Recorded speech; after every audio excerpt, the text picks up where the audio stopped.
ऐसे परोसा गया है नरेंद्र मोदी के द्वारा, लगा कि ये 2024 और पूरा बिहार जीत लिए। पीएम साहब और होम मिनिस्टर साहब गुजरात में हैं। देश का मुद्दा उनके लिए गौन हो गया।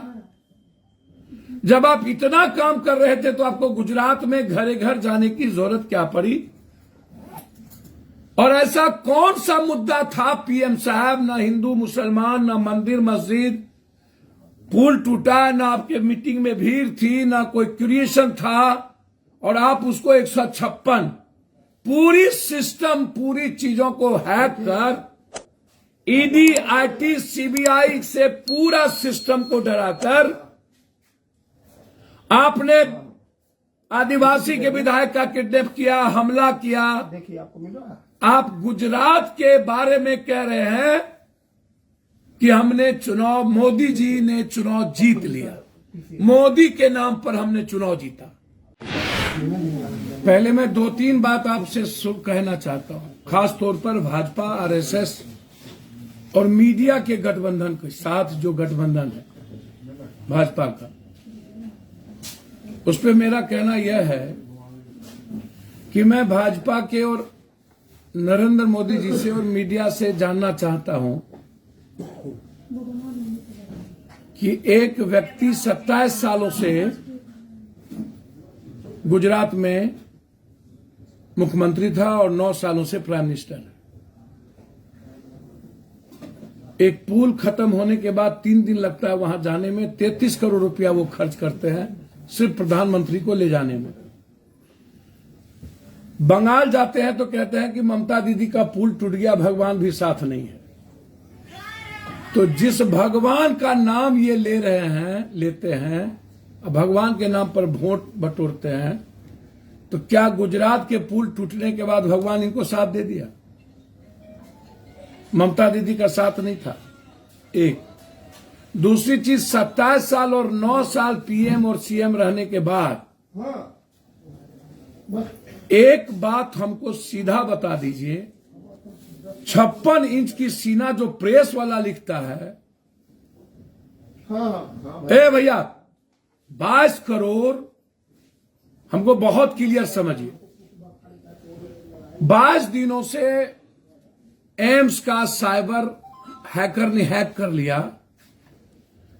5 किलोमीटर के रेडियस पर पीएम है, और 1 महीना से मैं आपको बता दूं कि पीएम साहब और होम मिनिस्टर साहब गुजरात में हैं।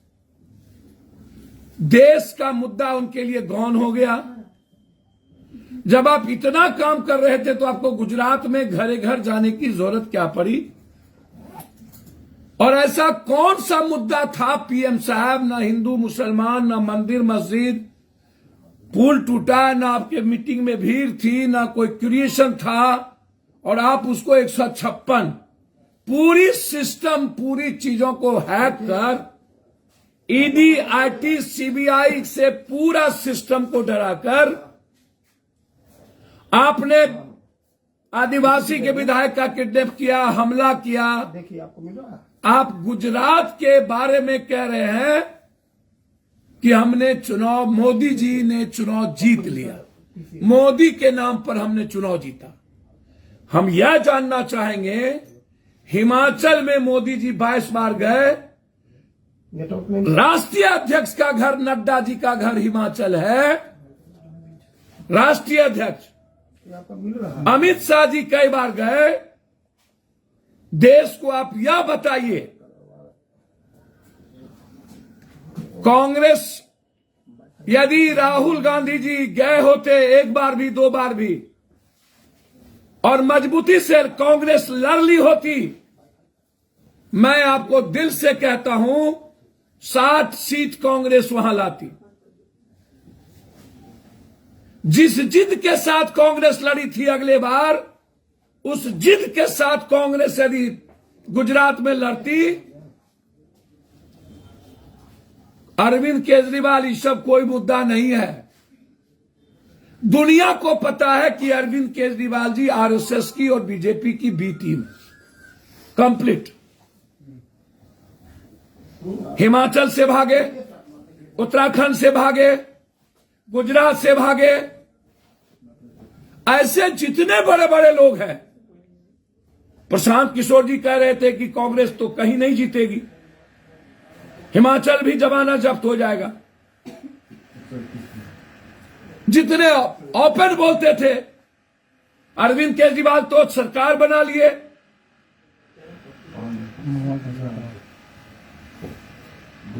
सबको पता था कि ये कांग्रेस, अरविंद जी वहां क्या करने जा रहे हैं। कांग्रेस का जो वोट था गांव में, अरविंद केजरीवाल जी को वह वोट काटना था। मैं बनिया हूं जी, मैं इंजीनियर हूं जी, तो यार बनिया हो तो फिर बनियाओं के घर में वोट क्यों नहीं मिली आपको? अरविंद जी इसका तो जवाब दे दीजिए, जब आप जाति सूचक शब्द का प्रयोग करते हैं तो। और नरेंद्र भाई मोदी जी, अमित शाह जी, मैं आपकी इज्जत करता हूं, फिर आप मीडिया के बदौलत अपने को कितना भगवान बनिएगा। गुजरात यदि नरेंद्र मोदी के नाम पर जीते तो हिमाचल, छत्तीसगढ़, राजस्थान, यूपी में 4 में 3, जबकि पूरा का पूरा पागल हो गए। क्या यहां नरेंद्र मोदी जी का नाम नहीं था? क्या यहां नरेंद्र मोदी जी की हार नहीं हुई? क्या यहां भाजपा के राष्ट्रीय अध्यक्ष नड्डा जी की हार नहीं है? जो सुशील मोदी और कुडनी के बारे में नरेंद्र मोदी जी बोल रहे हैं, लेकिन राजस्थान, छत्तीसगढ़ और यूपी के बारे में नरेंद्र मोदी जी 2,86,000। सीखना होगा शिवपाल जी, अखिलेश जी और आजम का इन लोगों से कि जनता भगवान होता है, एकता में ताकत होती है। कैंडिडेट को जनता के साथ भगवान के रूप में जीना होगा। कुडनी के बारे में नरेंद्र मोदी जी बोल रहे हैं मंच से, बारे बार। नरेंद्र मोदी जी, आप स्वयं भगवान बन जाते हैं। मैं देश से ये पूछना चाहूंगा, यदि गुजरात नरेंद्र मोदी के नाम पर, तो यूपी, राजस्थान, छत्तीसगढ़, हिमाचल किसके नाम पर? भाजपा के अध्यक्ष किसके नाम पर? अरविंद केजरीवाल जी कौन है? एमसीडी में दिल्ली में क्यों नहीं चली नरेंद्र मोदी की? और अरविंद केजरीवाल जी को यह बताना चाहिए, आप देख लीजिएगा, ये लोग हैकर हैं। मैंने पहले कहा, अब मैं आता हूं कुडनी पे। सुशील मोदी जी, वेंकैया नायडू से आपने इस्तीफा नहीं मांगा। नरेंद्र मोदी जी और यूपी के मुख्यमंत्री से आपने इस्तीफा नहीं मांगा। आपकी औकात नहीं है, आपकी फट जाती है, आपकी हैसियत नहीं है। हमारी बिल्ली हमी से भी हो, जिससे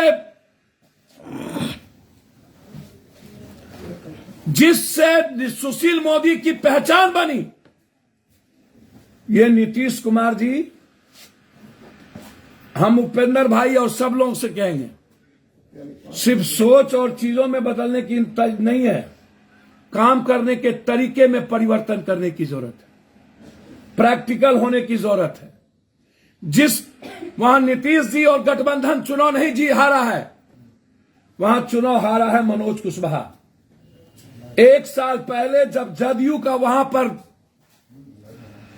युवा जदयू का वहां पर सेमिनार हो रहा था, तो मनोज कुशवाहा जी ने नीतीश कुमार जी का सारा फोटो वहां से पंपलेट उखड़वा दिया था। ये अहंकार में चूर रहते हैं मनोज कुशवाहा जी। मंत्री थे, गाड़ी में पैर बैठा के चलते थे। एक एक जाति का इन्होंने अपमान किया था वहां। आपने छोड़ दिया एक एमएलसी के भरोसे वहां के चुनाव को। वह भी घमंडी।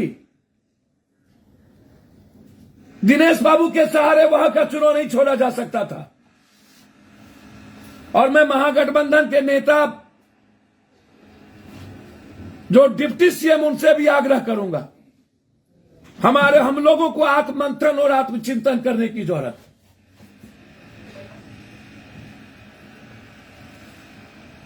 पार्टी पर और लोगों पर एक भी राजद के अगल बगल के मजबूत एमएलए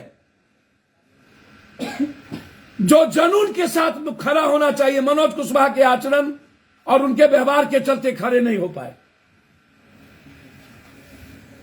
ये नीतीश कुमार जी की हार नहीं है, या किसी के कारण हार जीत नहीं है। एआईएमएम की मैंने पहले ही बोला था क्या औकात है। 3000 का मतलब क्या होता है? हारे हम 3000 से, और भी 2 जादवों ने वोट काटा। मैं मानता हूं 30% जादवों ने वहां वोट नहीं दिया। ये गठबंधन के चलते नहीं, सिर्फ मनोज कुशवाहा जी के आचरण के कारण। न किसी को नीतीश जी से परेशानी, न लालू यादव से, न गठबंधन से, न तेजस्वी जी से। वहां की हार ऐसे परोसा गया है नरेंद्र मोदी के द्वारा, लगा कि ये 2024 और पूरा बिहार जीत लिए। मैं बार बार कहता हूं, बिहार के जादवों को दारू छोड़ना पड़ेगा। मैं बार बार कहता हूं, बिहार के जादव के शीर्षस्थ माफियाओं को अहंकार छोड़ना पड़ेगा और अत्यंत पिछड़ी जाति और दलितों को पैर पकड़ना होगा। हमें पैर छूने होंगे और किसी भी जाति को हमें गाली देने से बचना होगा।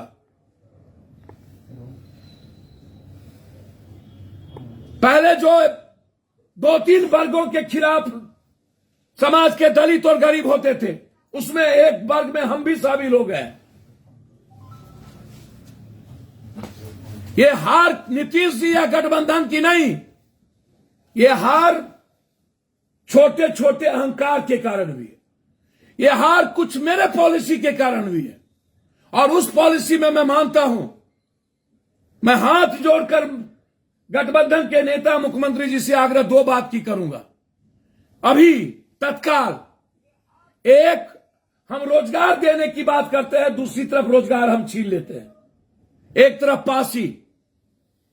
पासी समाज को हमें उसके अधिकार के लिए फ्रीडम देना पड़ेगा, और दूसरी तरफ बड़ा टेंडर जो बालू माफियाओं का है, उस टेंडर को कैंसिल करके 20 लाख 30 लाख टेंडर ब्लॉक स्तर पर करोड़ों लोग बालू के रोजगार से, छपरा से लेकर बक्सर से लेकर औरंगाबाद, पूरा दियारा और टाल इलाका, बालू से 1 करोड़ लोग प्रभावित होते हैं। पूरा पदाधिकारी माफियाओं को सपोर्ट कर रहा है, ओवरलोड लग जाता है, जिसके चलते आम लोग छपरा, बक्सर से लेकर के दियारा से लेकर के जो रोजगार है वो प्रभावित हो चुका है। उसके ट्रक बंद हो गए हैं, उसके नाव को डुबा दिया जाता है पुलिस के द्वारा माफियाओं से पैसा लेकर।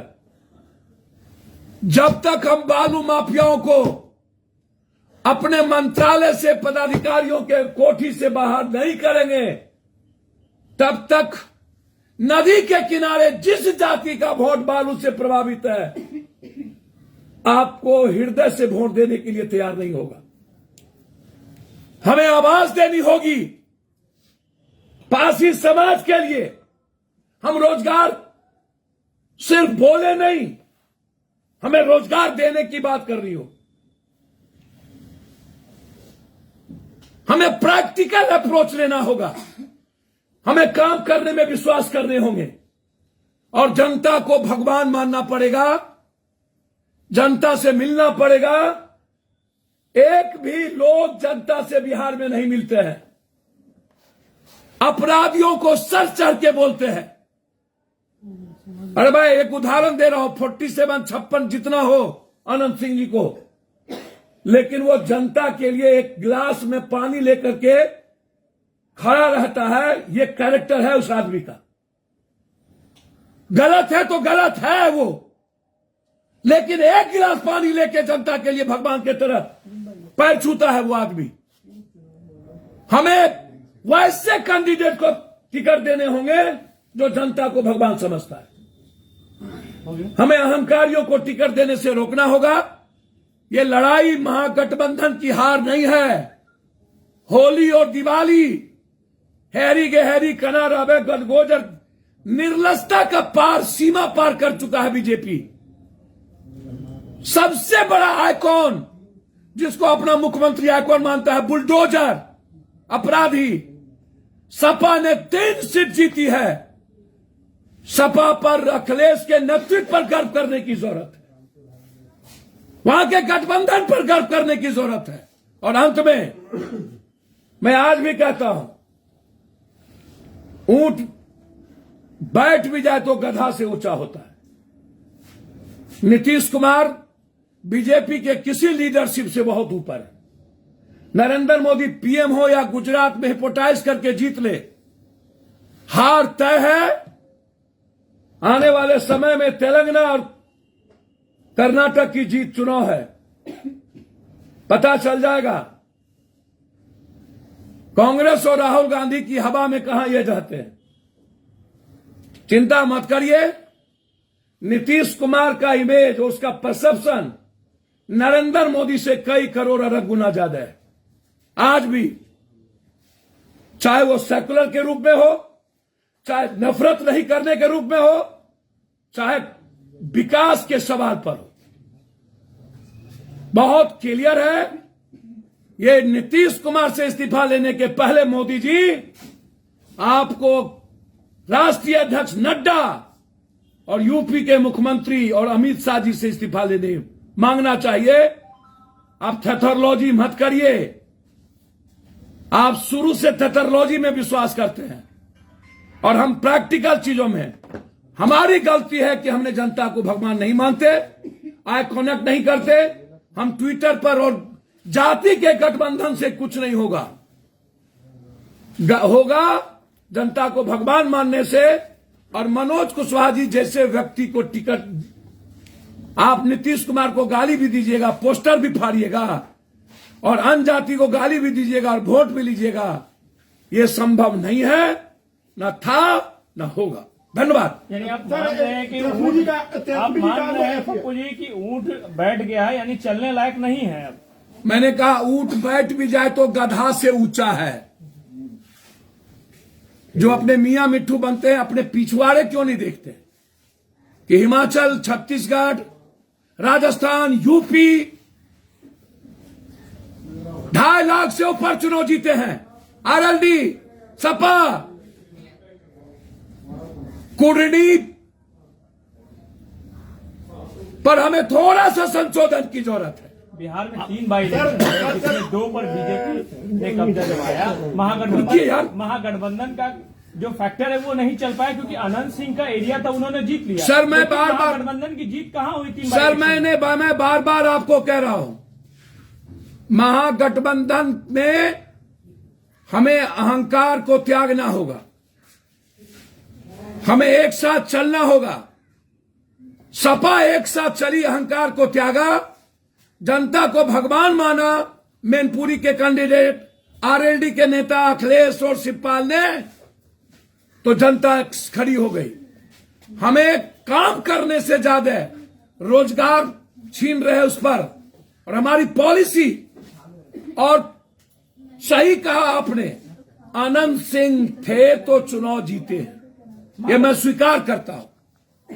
मैं यह स्वीकार करता हूं कि हमें दलित और अत्यंत पिछड़ों में काम करने, उसको भगवान मानने की जरूरत है। सत्ता में हम हैं, इसीलिए हमसे लोग इकरार कर रहे हैं, नफरत नहीं कर रहे हैं, प्यार करते हैं। इसीलिए उन्होंने इकरार किया कुडनी के जनता ने कहा कि मैंने मनोज कुशवाहा को सबक सिखाया है, महागठबंधन को नहीं। मनोज कुशवाहा पर आप सवाल कबीर जी का जो पहला एनिवर्सरी पर बधाई नहीं दीजिए। मैं अभी सिर्फ नरेंद्र मोदी जी की बात करूंगा, जो फेल है, बीजेपी फेल है। मेरा व्यक्तिगत कोई मतलब नहीं है। नीतीश कुमार जी या महागठबंधन को चैलेंज करने की हिम्मत नहीं है। यदि हम एक होकर अपनी पॉलिसी को चेंज करें, गलत लोगों को तवज्जो ना दें और जनता को भगवान करें, बालू से जोड़े रोजगार की के लोगों के लिए हमें एक्ट बनाने और पॉलिसी चेंज करने की जरूरत है और पारसी समाज के अधिकार को देने की जरूरत है। मेरा सवाल आज इतना ही। मनोज कुशवाहा को आप गलत सवाल कर रहे हैं, तो नीतीश कुमार से ऐसी गलती कैसे होगी उनको टिकट देने की? सर, कभी कभी गलतियां और भूल हो जाती है। अब एक नहीं, ये सामूहिक निर्णय होता है। नीतीश कुमार अकेले नहीं थे। चिराग पासवान दलितों को गोलबंद करने में सफल हो गए। सर, मुझे तो समझ में नहीं आता है, क्या बोलते रहते हैं आप। चमार को भी कर लेंगे, अब वो कर लेंगे। दलित की वोट पड़ी, 3,000 से कैसे जीते? ये क्या बोलते रहते हैं आप। लेकिन चिराग फैक्टर तो काम किया ना, गोपालगंज और कुडनी दोनों हमको में। तो समझ में नहीं आता है कहाँ काम कौन किया कौन नहीं किया। नतीजा साफ है, रिजल्ट तो आया है बीजेपी। भैया, इसका मतलब और लोग उसके नहीं है तो मोकामा में फैक्टर क्यों काम नहीं किया? अनंत सिंह का फैक्टर था खुद। नहीं, वहां पर क्यों नहीं पासवान के वोट ले लिए? वहां क्यों नहीं ले लिए पासवान का वोट? सबसे ज्यादा पासवान तो वहां था। हर आदमी का हर चीज फैक्टर कहीं कहीं करता रहता है। हमें सबका सम्मान करना चाहिए। रामविलास जी का जो कैरेक्टर रहा है वो फैक्टर रहता है, उसको झुठला नहीं सकते। लेकिन इसके चलते, किसी एक के चलते कोई जीत नहीं होती है, सामूहिक जीत होती है। बीजेपी हर चुनाव को जिद में लेता है और पैसे का गंदा खेल खेलता है हर चुनाव में, और हम हल्के में चुनाव को लेते हैं। चुनाव को जनता के तरह देखने की जरूरत ही नहीं है, जनता के लिए काम करने की जरूरत।